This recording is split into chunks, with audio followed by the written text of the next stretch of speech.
নমস্কার, অরণ্যাস কুকিং ব্লগের আরেকটা নতুন ব্লগে আপনাদের সকলকে স্বাগত। আজকে আমি বানিয়ে নিয়েছিলাম এগ কারি। দুটো ডিমের কারি বানিয়ে নিয়েছি বলে কেউ কিপটে মনে করবেন না আমাকে প্লিজ।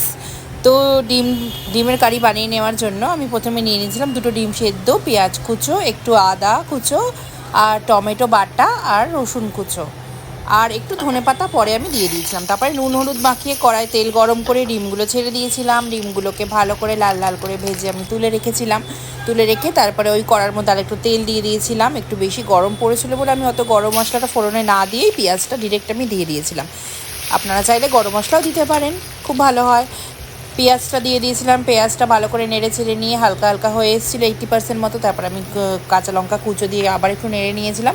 নেড়ে নিয়ে প্রায় হয়ে গেছিলো পুরোটা। তারপরে আমি দিয়ে দিয়েছিলাম রসুন কুচোটা দিয়ে দিয়েছিলাম, বেশিক্ষণ নাড়াচাড়া করিনি।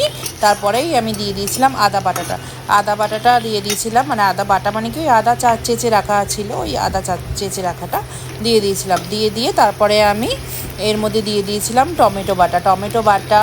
তারপরে দিয়ে দিয়েছিলাম গুঁড়ো মশলাগুলো, যেরকম হচ্ছে গিয়ে নুন, হলুদ, একটু জিরে গুঁড়ো আমি দিইনি, আমি ধনে গুঁড়ো দিয়েছিলাম অল্প একটুখানি, আর কাশ্মীরি গুঁড়ো লঙ্কা দিয়েছিলাম, আর একটুখানি শুকনো লঙ্কার গুঁড়ো মনে হয় দিয়েছিলাম। তো দিয়ে আমি ভালো করে নেড়ে চেড়ে নিয়ে কষিয়ে নিয়েছিলাম। কষিয়ে নিয়ে তারপরে আমি ডিমটা দিয়ে দিয়েছিলাম। ডিমটা দিয়ে নেড়ে চেড়ে কষিয়ে নিয়ে তারপরে আমি একটুখানি গরম জল দিয়ে দিয়েছিলাম, যতটুকুন গ্রেভি আমার দরকার ছিল।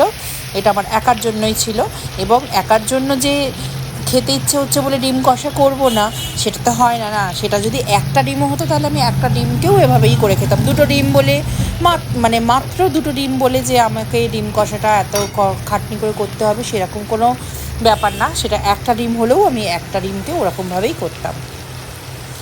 তো যাই হোক, তারপরে আমি ডিমটাকে ভালো করে কষিয়ে নিয়ে জল দিয়ে আমার রেডি হয়ে গেছিলো ডিম কষা। আর তারপরে একটু জল দিয়ে নিয়ে আমি একটু মিট মশলা দিয়ে নিয়েছিলাম, সামান্য একটুখানি, যেহেতু আমি গরম মশলা ব্যবহারটা করিনি সেজন্য আমি একটুখানি মিট মশলা দিয়েছিলাম। কারো বাড়িতে চিকেন মশলা থাকে সেটাও একটুখানি দেওয়া যায়, ডিমের মধ্যে দেওয়া যায়। এবার মাছের মধ্যে যদি আমি মিট মশলা দিয়ে দিই সাথে, তাহলে তো সেটা অন্য ব্যাপার হয়ে যাবে, তাই না? ডিমের মধ্যে দেওয়া যায় বলে আমি দিয়েছিলাম।